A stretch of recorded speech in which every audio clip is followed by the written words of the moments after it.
Hey there, class. We're going to talk about two viruses real quick. Here are some notes, and you can pause the video at the beginning and also put them at the end for you to pause. And you can just jot down things that you think are important that you want to put down in your journal. But these are two very important viruses, HIV, which can lead to AIDS, and then the influenza virus, which can cause the flu. So here are the two viruses side by side. Now remember, both viruses are teeny tiny. They're smaller than even a bacteria cell by a whole lot. The AIDS virus is on the left. It's over here, and then you've got the influenza virus on the right here. And then if you notice, both viruses have strands of RNA, so they actually work in reverse. When they get into a cell, they will be reverse transcribed from RNA back into DNA.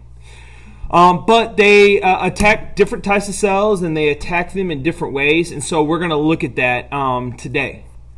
So let's start with the HIV virus. HIV virus, it targets the white blood cells, which affect our immunity. And as you can tell up here, at the beginning, the virus will attach to the white blood cell. It will fuse with the cell, and then it will enter into the cell. Once that happens, the outside kind of dissolves, and then the RNA starts to reverse transcribe into double-stranded DNA. And once that happens, it enters into the host cell's DNA, and we call that the lysogenic infection or lysogenic cycle. And from here, it just slowly starts to create new HIV viruses. And those viruses, once they're created or fully formed, they will bud out of the white blood cell. They will enter into the bloodstream, and they will float around until they can infect a new white blood cell. And this process will slowly over time start to kill the white blood cells. And if enough white blood cells get infected and get killed, the person's immune system will drop to such a low level that they will be considered to have AIDS, which is when your immune system can no longer fight off infections well enough to keep you alive. And then you become susceptible to like the common cold and other infections that normally wouldn't cause too much of a problem, become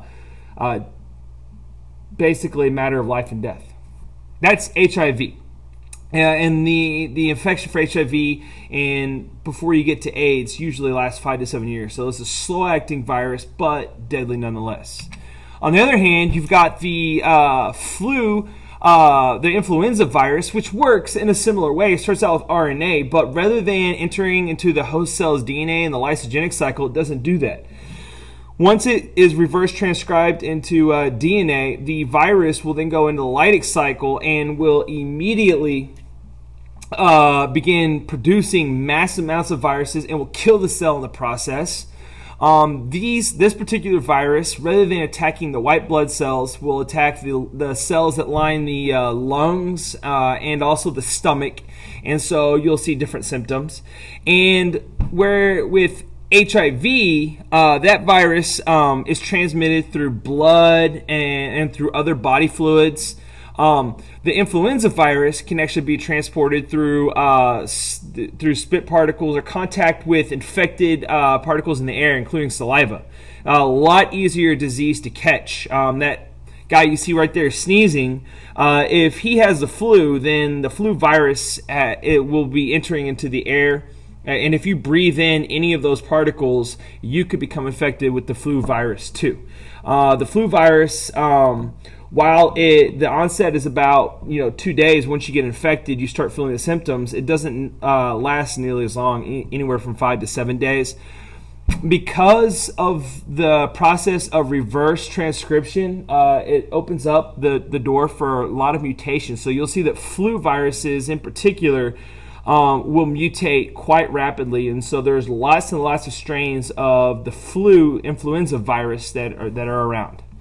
All right, and as promised, here are the notes. If you want to pause the video at this time and write down or take down any of these notes, you are highly encouraged to do so.